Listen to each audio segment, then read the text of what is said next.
The material universe works on the principle of relative time. As such, a day of Brahma equals 8.64 billion years by earthly calculation. Since Brahma has passed half of his lifetime thus far, the age of our universe turns out to be approximately 155 trillion years.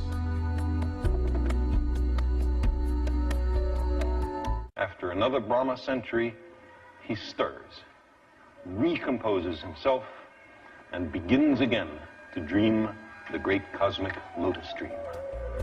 Here we behold a form of the superintelligent being Vishnu, reclining in mystic slumber amid the causal ocean. When he exhales, millions of universes issue from his body and expand, until he inhales when all the universes return within him. The universe is a sphere encased by successive coverings of the elements: earth, water, fire, air, ether, intelligence, and ego. As a coconut has its hard outer shell and inner liquid, so the universe has its outer coverings and an inner space half filled with ocean water. On that ocean, another Vishnu expansion reclined on a serpent bed while being massaged by his consort Lakshmi.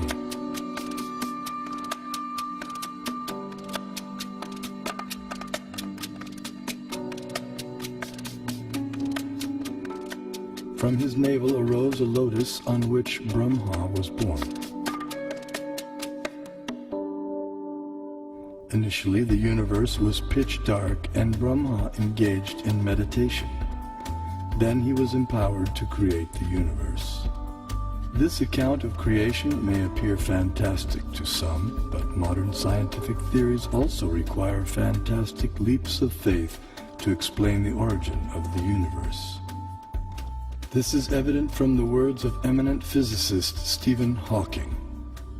Either we have failed to see 99% of the universe, or we are wrong about how the universe began. Vedic cosmology explains that the universe is made up of 14 vertically arranged planetary systems, or lokas. Each system resembles a galaxy and comprises stars, planets, and other celestial bodies. The topmost planetary system is Satyaloka, the abode of Brahma, which is at a height of 1.87 billion miles above Earth. Below this Satyaloka planetary system is the Tapaloka planetary system, the abode of the ascetics, which is at a height of nearly 1 billion miles above the Earth. Here the ascetics live in a solitary, serene environment conducive for yoga and meditation on transcendence. Their disciplined life of joyous austerity prepares them for returning back to the non-material world.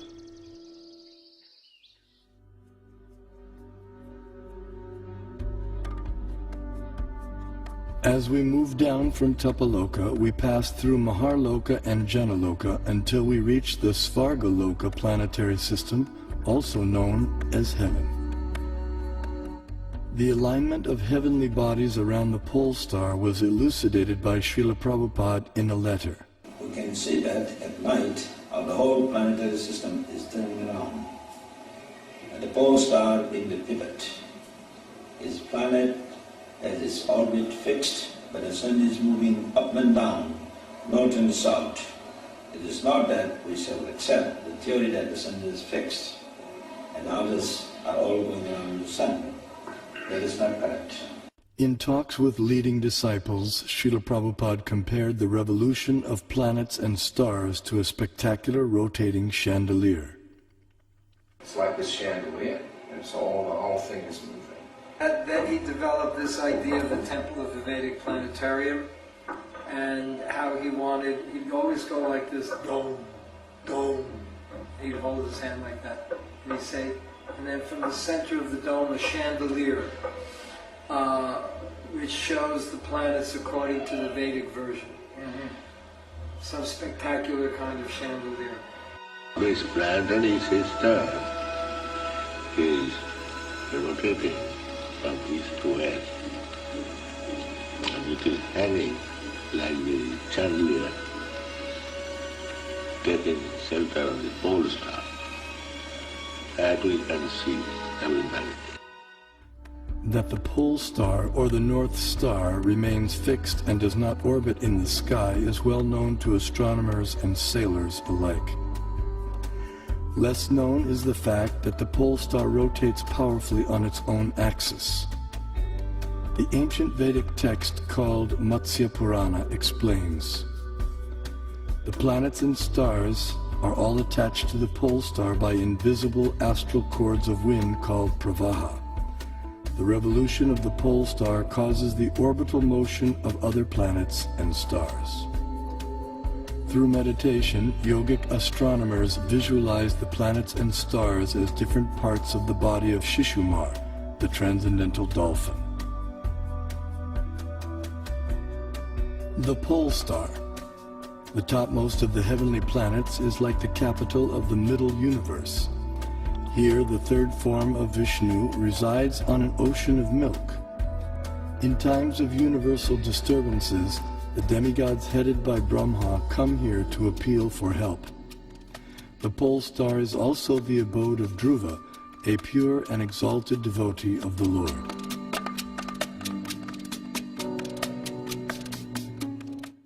Now let's look at the workings of our solar system. The mainstream scientific notion has been to portray the solar system as heliocentric or sun-centered.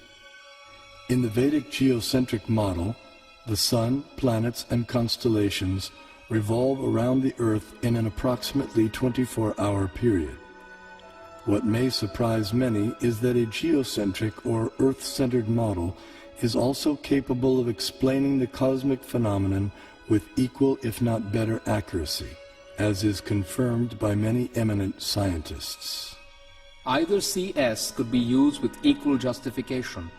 The two sentences, the sun is at rest and the earth moves, or the sun moves and the earth is at rest, would simply mean two different conventions concerning two different CS.